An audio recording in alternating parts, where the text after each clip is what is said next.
Well, good afternoon, everybody. My name is Jim Davidson. I'm on the music staff here at First and Calvary Church. I'd like to welcome you to Behind the Baton with Springfield Symphony. Before we get started, just a couple of announcements. If you need to duck out to visit the facilities, you notice there's a ramp at the very back of this room. If you take the ramp down to the right end of that hallway, they're right around the corner. And then just a shameless commercial, one of the things I do here at the church is curate the Musical Offerings Concert Series, which is a free chamber series we give to the community. And our first performance will be in a couple weeks on the 28th of September, which is a Sunday afternoon in this very room. He was impressed with that, I guess. And it features Springfield Symphony's concertmaster David Hayes with two of his colleagues from the Kansas City Baroque Consortium, Trilla Ray Carter, who's a Baroque cellist, and Nicholas Good, who's a harpsichord player. And they'll be here giving a trio recital at 3 o'clock. It's free. You're welcome to bring anyone you would like. And I will have more publicity materials maybe next time we do this for the rest of the series so you guys can plan accordingly. But we offer 8 to 9 concerts a year in this space for free on Sunday afternoons. We'd love for you to be here. And without any further ado, let me introduce our maestro,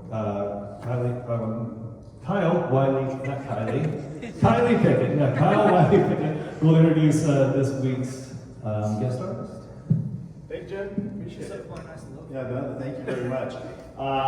Thank you so much, Jim, and I want to thank First and Calvary and also Squid Media for being sponsors of Behind the Baton. So let's give Jim a nice thank you round of applause for hosting us.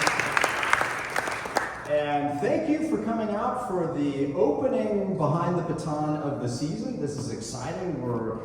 We had rehearsal last night with the symphony, and the players were going around saying Happy New Year to each other because it's the beginning of a new symphony season is always an exciting thing. The beginning of the Behind the Baton series is always exciting, and what is most exciting about Behind the Baton is the chance that I have to talk with our guest soloists in front of you to let you get to know them a little bit more. And so please help me welcome our pianist for this week, Vitaly Starikov.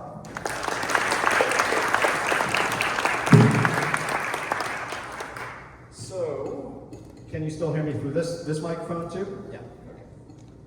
We'll sit down because we've got a rehearsal here coming up this evening. So we'll sit and have a conversation. And first and foremost, I want to congratulate Vitaly because he is freshly minted as one of the winners of the Van Cliburn piano competition. So congratulations.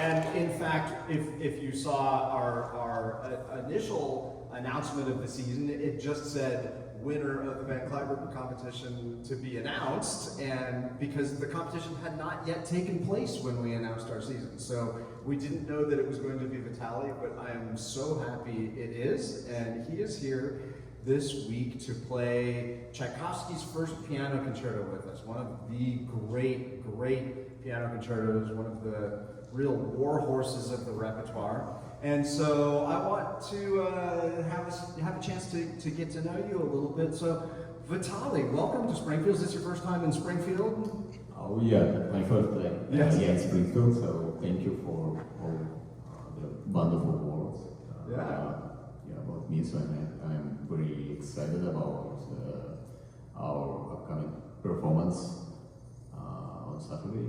So yeah. So tell us a little bit. I know that right now you can lower that if you'd like. And just I have no idea how it works. Okay, yeah. There you go. Yeah, I see. Okay, thank you. Yeah. Now, Vitaly, you are right now, or you have been for a year and a half now, doing an artist diploma at Yale, at the music school there. But prior to coming to Yale, tell us a little bit about where you're from and where you did your training, your piano training. I am originally from Russia, where I studied most of my life, and mostly in Moscow. In the very famous Moscow Conservatory, and before moving to Moscow, I actually was was born in Yekaterinburg, which is a city like in the middle of Russia. Yeah, very far away from Moscow. Yeah, so my first steps as a musician, as a pianist, I've done in this city. And I had a wonderful teacher there, and wonderful school and friends. And I still having friends there. And then when I'm 13, 18 years old, I moved to Moscow and continued my study there for another 10 years, I think, yeah. So tell us, one of the things that everybody always wants to know is, how old were you when you started piano, and how did you choose to play piano? To be honest, to play piano, I did not that choice by myself, because my parents, I was growing up in a family of musicians, so my parents are both of them are professional musicians, and my sisters are also musicians. So it was a kind of predictable thing that I'm going to be a musician, but on the other hand, I didn't have anything against all that, so it was like very fun. Very fun spending of time for me as something different that I also love to do, like walking with friends. So music was always a big part of my life. Yeah, and I started specifically playing piano and learning to play piano when I was 5. I didn't remember exactly the moment when I really started playing piano, but it was around 5 or 6 when my parents got me into the music school, into the local music school. So yeah, and approximately starting from this age, I started doing piano. But actually, my music path started much earlier. Yeah, because as I said earlier, I was growing up in a family of musicians, and they just also taught me. My mother and my father, they was also very good pianists. So yeah, it was I guess music was everywhere, and in my home, in my house where I was growing up. So you said both of your parents are professional musicians. Are they both pianists? Is that? Yeah. They're actually they're not pianists by profession, but because my mother is a flautist, Okay. and my father is a singer. But they are both have really good professional piano skills. Yeah. So yeah, it was very easy to teach me. Did they go to the Moscow Conservatory also in their training? Yeah. So once you were training and working, was it kind of assumed that that's where you were going to head to continue your training? To go to the Moscow Conservatory was a real dream of when I was a child, because Moscow Conservatory is like a brand in Russia. That's considered as one of the best places for musicians, and it's really hard to get into the music conservatory. Just being a student it's usually considered wow, you achieved a lot in your life if you're a student, just a student in the Moscow Conservatory. So yeah, from I don't remember again exact moment when I realized that I want to be a professional musician and that I want to go to the Moscow Conservatory. I think it was 14 or something like that. So from that age, I started to prepare myself mentally and also physically, for admission exams to the Moscow Conservatory. So what are the admission exams to the Moscow Conservatory like? What did you have to do to get in? It's kind of basic exams. I think it looks like everywhere else. So yeah, I remember that I had to play like a certain program with certain requirements, like Bach piece, like classical piano sonata, a couple of etudes with like virtuosic work and something like that. And besides of that, there was a music theory exam, like which is subdivided into the music history and music theory itself, like and also some exams. Yeah, probably that is not the same with other conservatories, but we also should take exams on Russian literature and Russian language. So, Russian language? Yes, Okay. yes, but it's not like Russian language for like foreigners, but it's like it's hard to explain, but it's like to write correctly and being able to construct like really complex and long. So grammar and writing. Yes, grammar and writing. Yeah, kind of. Yeah. So when you went to the conservatory, you stayed there for about 10 years. Did you have the same teacher the whole time? In Moscow Conservatory, not. I started to study. First 2 years I studied with very famous Vera Bernastayeva. And but since when I started to study in her class, she was already very old, and unfortunately in 2 years she just passed away. And then I continue my studies with Elisova Salatova. She is also a very famous pianist, and she still gives a lot of concerts around Russia and Europe. So yeah. So it was like, yeah, I heard as two teachers. Two teachers. Yes. So one of the things that's wonderful about this program, we're playing Tchaikovsky. Yeah. Tchaikovsky went to the Moscow Conservatory. Oh yeah. But actually not. She went to St. Petersburg. Oh, St. Petersburg. That's Yes. right. But she was one of the first teachers in Moscow Conservatory. Okay. Because St.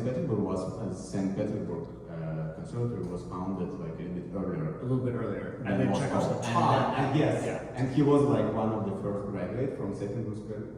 Petersburg Conservatory, and then he became like one of the first teachers in Moscow Conservatory. So did you have, when you were studying in the conservatory, are there teachers there now who can trace their lineage to my teacher's teacher studying Yeah. Tchaikovsky? Yeah. This is how he told me, this is how we did it. Yes. And this is why we do it this way now. Yes. It's really interesting. Interesting subject for discussion, because it's kind of mental exercise. To build this lineage from myself to like very very fast, and that's very interesting because Tchaikovsky, unfortunately, he was not a professional pianist. Right. So he was just a composer. Of course, he was able to play piano, and he was a fairly good pianist, I think, but not a professional, still like Rachmaninoff or Scriabin or Horowitz. Yeah. So it's very interesting if we're talking like about my teachers. So I started with Virsaladze and Gornastava, and they are both students of Heinrich Niehaus, like also very like famous piano teacher in Russia. And the line of Heinrich Niehaus also is very very interesting, because she was a student of Leopold Chodowski. He's a very famous pianist who did like a lot of crazy transcriptions of Chopin's etude, like just, he was very famous by playing, for example, Chopin's etude, but not by two hands, but with one left hand, for example, like the whole etude. So, yeah. So, and this line actually from Chodowski also going directly to Beethoven, I think. Unfortunately, I don't remember who was the teacher of Chodowski, but I have also a different line. So now I'm student of Boris Berman at Yale School of Music, and Boris Berman also a graduate of Moscow Conservatory. So a different yeah, but this is a different lineage, right? And this lineage is very interesting because it goes directly to Beethoven. To Baton. Yes. So it's not just Tchaikovsky. It's Yes. not Yes. Beethoven. So yeah, that's very interesting. We passed these Yeah. down. We'll talk a little bit more about the piece in a moment, but tell us a little bit, we're going to just leap ahead. Tell us a little bit about the Van Cliburn competition and what that is like. For those of us who don't know, it's a competition that happens every 4 years. It was founded by Van Cliburn, who in his hometown in Houston. Van Cliburn was Houston in Fort Worth. Oh, Forward, Yes. right, thank you, Forward. And Van Cliburn's was famous for winning the Tchaikovsky competition in Moscow, Yeah. kind of in the height of the Cold War. Yes.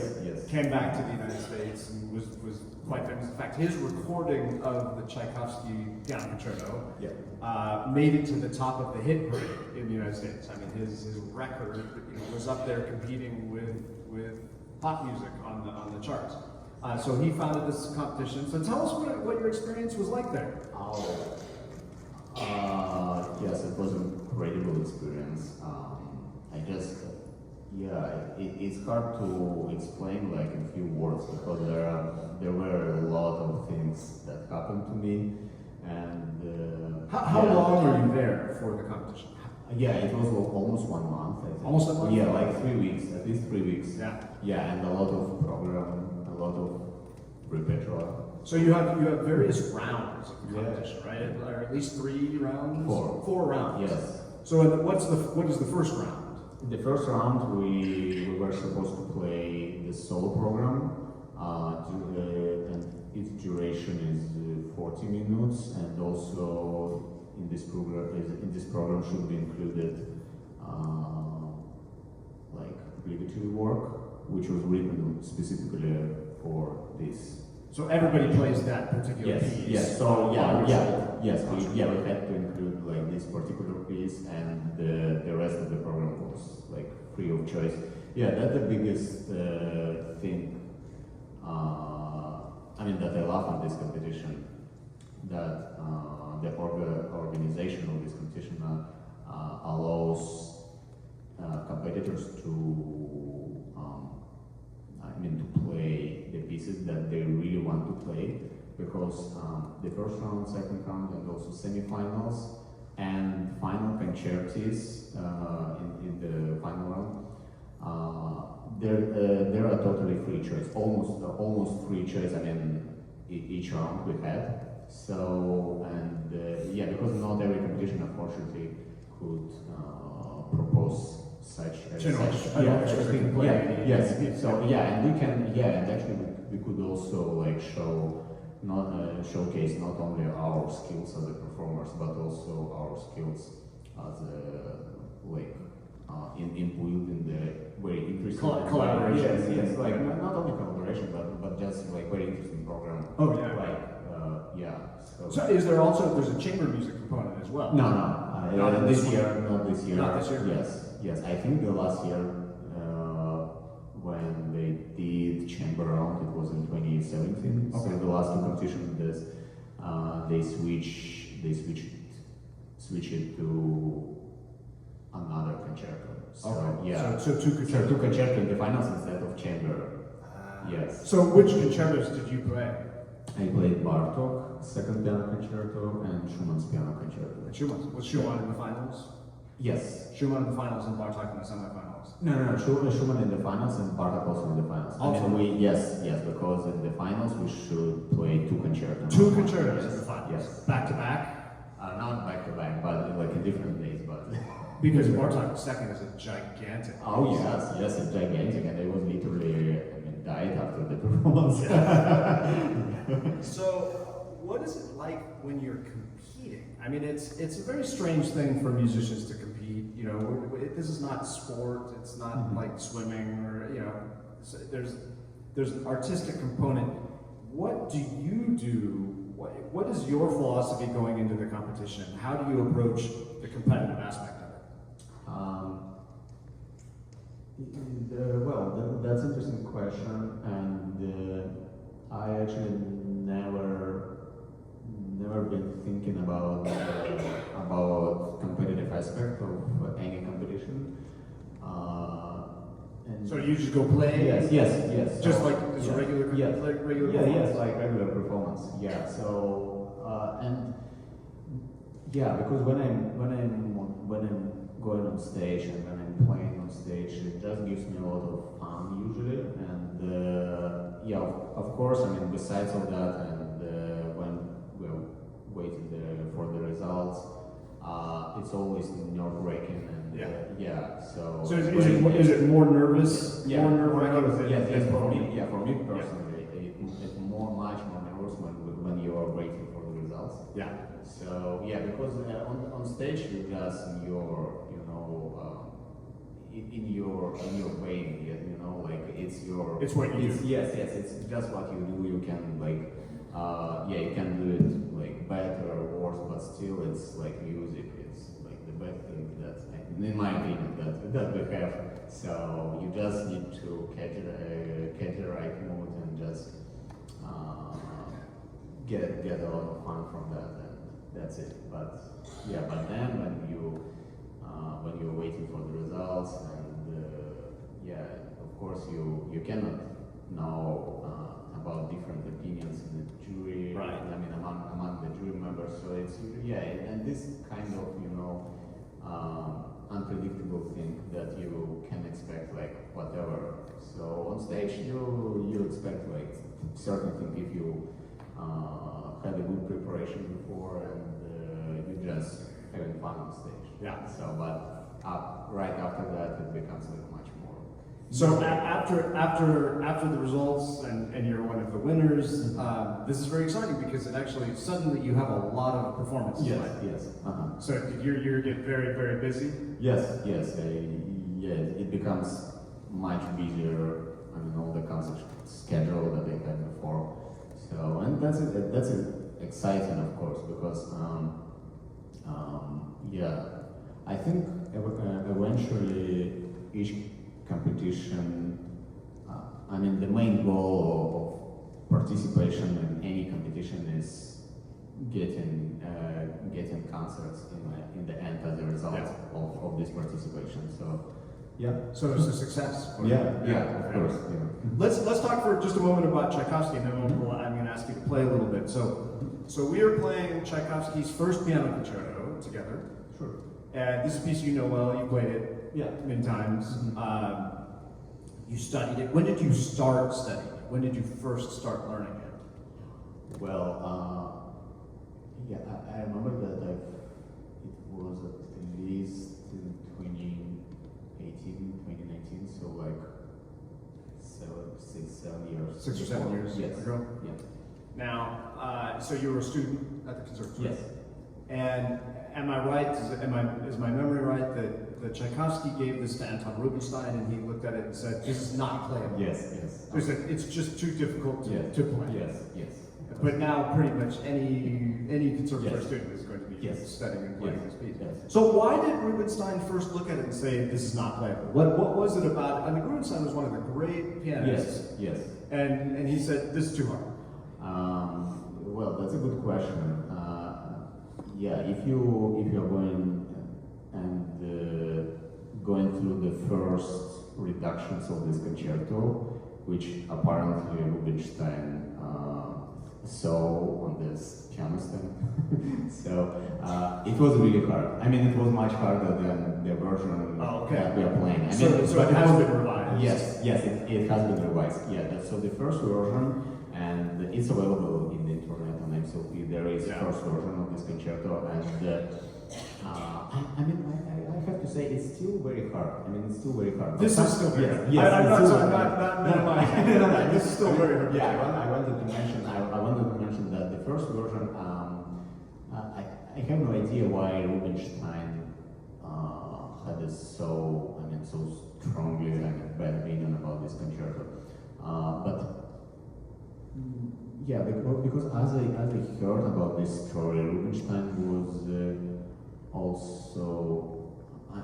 was also disappointed not only about like pianistic stuff, but also about like the composition itself. You know, He wasn't like, crazy. because maybe it was like something like which is going through like older generation to younger such kind of teaching thing, maybe, which is going from Rubinstein towards to Tchaikovsky, who was like younger than Rubinstein, and maybe Rubinstein thought that, okay, I'm like a little bit older, maybe I could say something that he's wrong, maybe.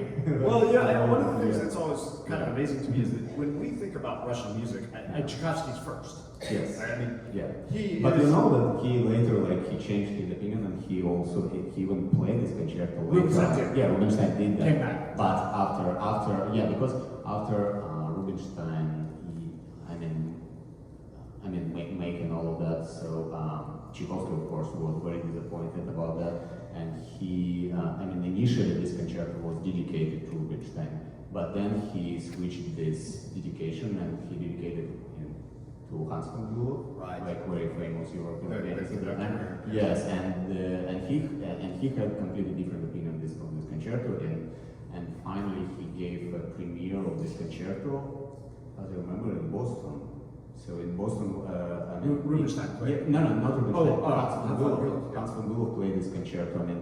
One of the first performances of this concerto was in the States, in Boston. Yeah. So, and Hans von Bülow performed this concerto with a very big success, of course. Well, as I said, we tend to think of Tchaikovsky as being the most Russian composer, but in his time, he was considered to be a little bit too Western. I mean, a little bit too influenced by German, French. I think so. Yeah, that's really long theme for discussion. But yes, I think from nowadays perspective, it's also seems like that, because at that time when Tchaikovsky lived, there was like two main composer schools in Russia: Moscow School, and St. Petersburg School. And in St. Petersburg, there were like completely different line of and different school of composition, which mostly based on like folk music and such kind of stuff, and such composers as Rimsky, Korsakov, and Mussorgsky, and Balakirev.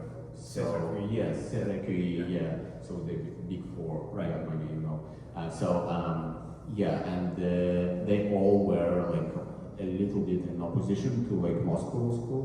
So in Moscow School, of course, Tchaikovsky was like the most famous representative of the Moscow School.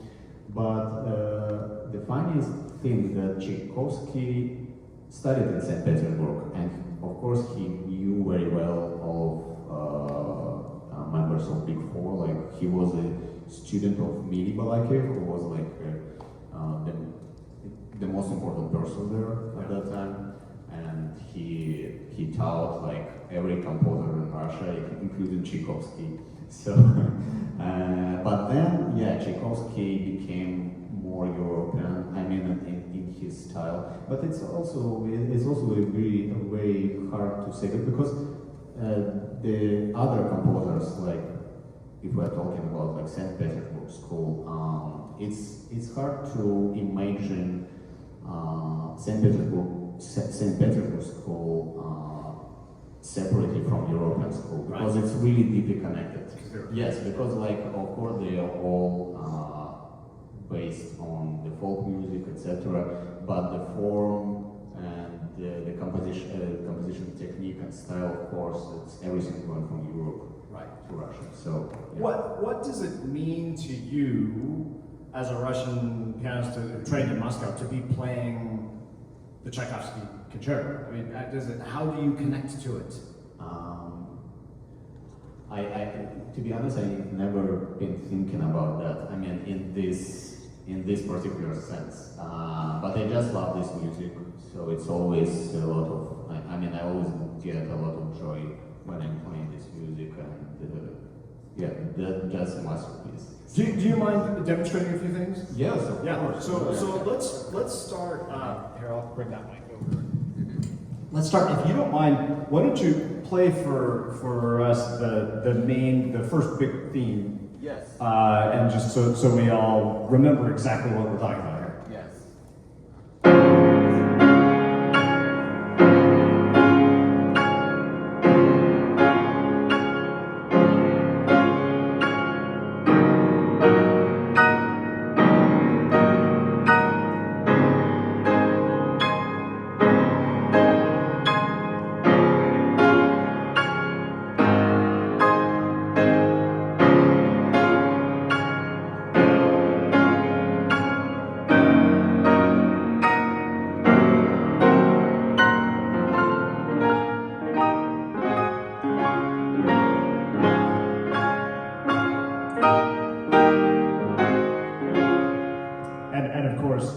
the orchestra is playing the melody on that, and then you get the melody too.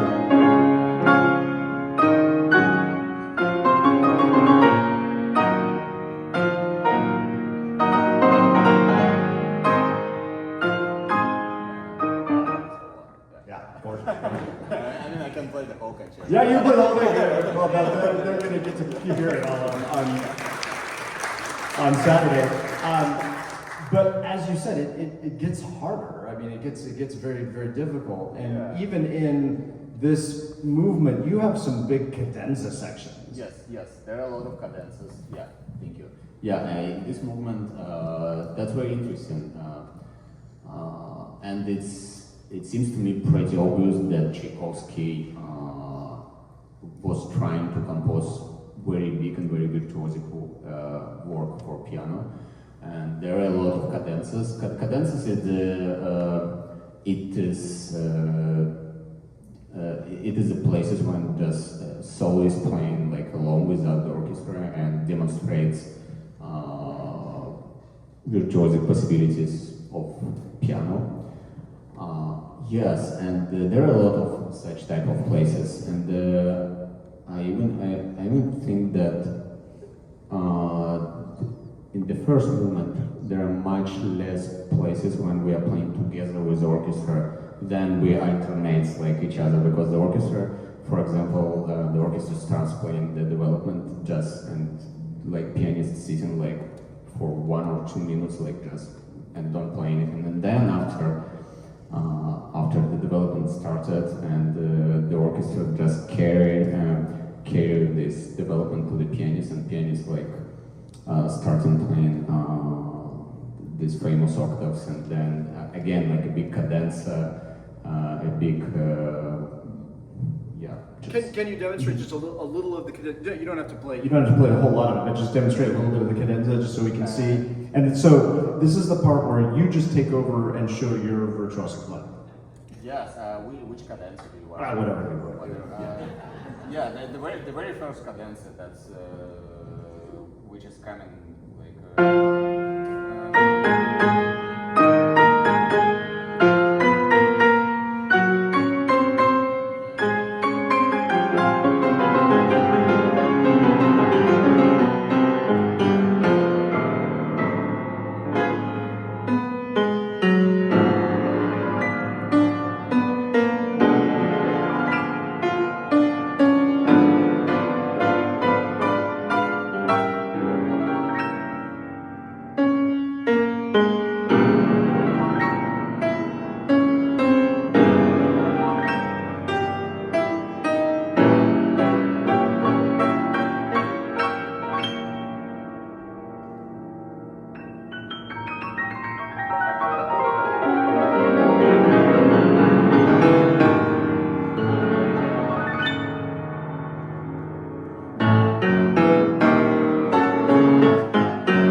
Then the orchestra, then we come back in with you, right? Yeah.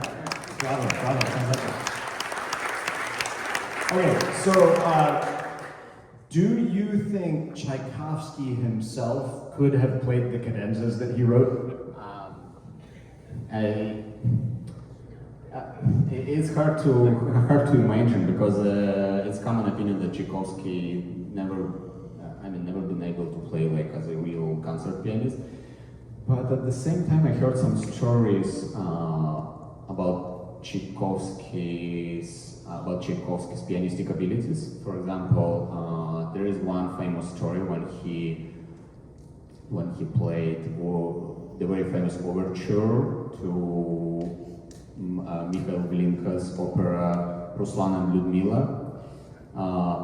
And I must say that's a very hard overture, and he played it by memory and on piano, like the full orchestra stuff and very very virtuosic stuff. So and this small story just when I'm thinking about this story, I think wow, it's incredible. I think he was a like really good pianist. I mean, at least not such a bad as like many musicians, yes, like talking about, you know. Yeah. So I do want to ask you about one of the techniques that he requires of you he has the pianist playing in octaves. Yeah. In 4 octaves. I mean, with both hands doing octaves on huge scales, and I know that is very, very hard to do, especially at the speed. Can you demonstrate for us, maybe the end of the first movement or the end of, just one of the big octave passages? Speed of the passages. So the most famous probably. The most famous places with octaves, of course, are in one of them is in the first movement, and the second probably the most important in the ending of it is a big climax of the whole concerto in the third movement. Yeah. So I can play maybe some of the places here. The most famous in the third movement.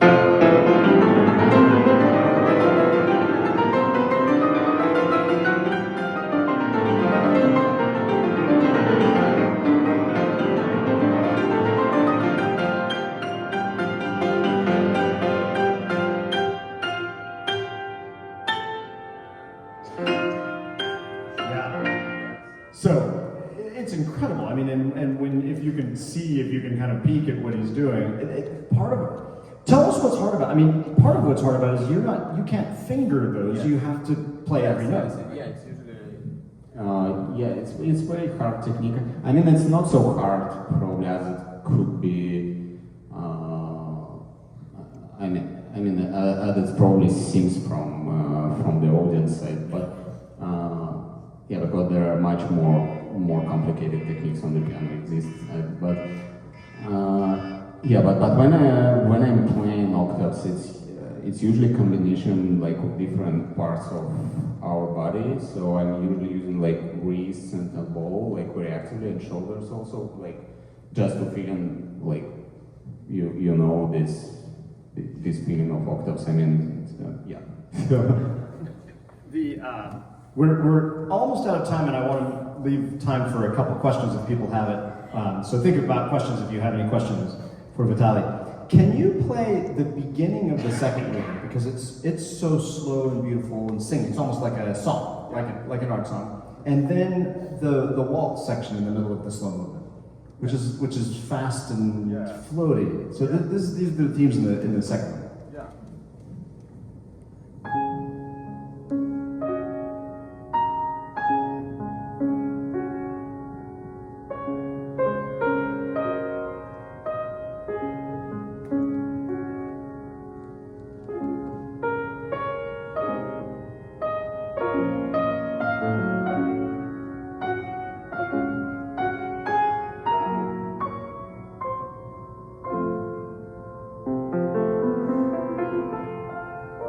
That's the song theme, right? Yeah. Gorgeous kind of love theme almost. And then it goes into a little waltz, and to me the waltz sounds like Parisian music, like Paris. Like we're definitely looking to the west in this. A little bit.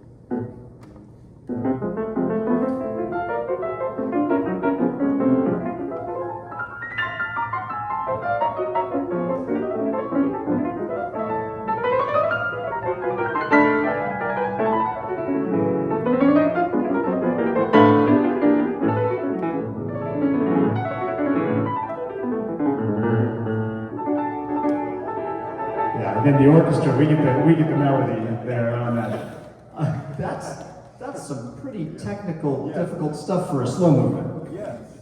It is. Yeah, that's very difficult. One of the most difficult places in the whole concerto. Well, let's come back over here. Thank you for demonstrating those for us. Does anybody have any questions for Vitaly? How do you get so confident in playing loudly? How do you get so confident in playing loudly? To play loudly, it's not very hard. It's much harder to play soft. But surely there has to be, there's a very physical aspect to all those octaves. Yes, right? I mean, it takes some strength. And Yes, of course. Yeah, it takes some strength, and but it's just what you do. Yes. I mean, it's hard. Of course, you should know how how you should play that on the piano. Yeah, you should have like special preparation for that. But in my opinion, it's much more difficult. To play very virtuosic stuff, but in a completely different way, like very soft and very in pianissimo. And Like what you just played. Yes, like in the second movement, for example. Yeah, well, you should be like in total control on everything, because you can be completely out at some point, So it's very easy like to get lost, and In the not in the slow. I mean, in the middle section. Yeah. When a lot of like this virtuosic stuff comes. So yeah. Other questions? What time? In competition, do you get to pick the piano that you're going to be playing on? So the question, people, so they can use, in the competition, do you get to pick the piano, the instrument that you play? Yes. So if we're talking about Clybourne competition, for each round, for the first 2 rounds we played in Texas Christian University in TCU, and they provided 2 Steinways. One of them was from New York, and the second one from Hamburg. It's a little bit different one. It's like a little bit different styles of piano constructions. So yeah, we had that choice. Like we can pick like one of them, like either New York or Hamburg. And for semifinals and finals, when we moved to West Hall, in West Hall they provided 3 pianos, also 3 Steinways, and we were 2 of them from New York, 1 from Hamburg. So yeah, it was like that. Which did you choose? I choose, for the first rounds I played on New York Steinway. The 2 later rounds I played on Hamburg. Interesting. Yeah. Other questions? Yes? How do you maintain your physical stature? The question is, how do you maintain your physical stamina and stature to be playing? Well, I've never. How many hours did you practice today? Today I actually didn't practice a lot. Because usually before, just a couple of days before concerts, I used to not practicing a lot, because the concert itself and the rehearsals, it takes a lot of efforts just to be able to play, and and I think that, and during the competition actually too, it's absolutely the same. I think that the more you practice, then you will have a biggest chance to fail in the final. Yeah, because you need to to keep your mind very fresh. Yeah. And if you will just practice hard, so it's usually a very exhausting experience for body and for brain, which is much more important. So on a normal week on a week when you're not. Yes. No. Of course, when it's just regular days, when in New Haven or somewhere else, just living my regular life. Of course, I'm practicing a lot usually. But when it's this very intensive days of concerts or competitions, so I trying to keep myself a little bit. Do you do anything other than practicing to kind of keep yourself in shape? I love hiking. I love I'm usually just walking. I really love walking outside, so it usually gives me this kind of inspiration and keeps my mind refreshing. Yeah. Yes. What's the difference between either the Hamburg Steinways or just differences that you feel between pianos? That's a difficult question. In my opinion, as I see the difference between New York Steinway and Hamburg Steinway, so New York has much more,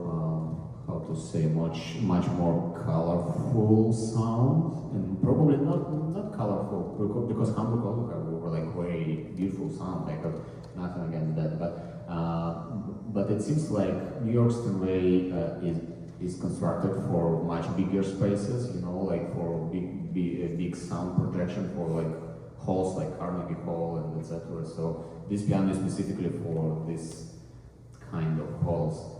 So Hamburg Steinway is much more, I mean, in my opinion, I can find that Hamburg Steinway is much more piano colors, and it's much more suitable, in my opinion, for such music like Bach, Mozart, Beethoven.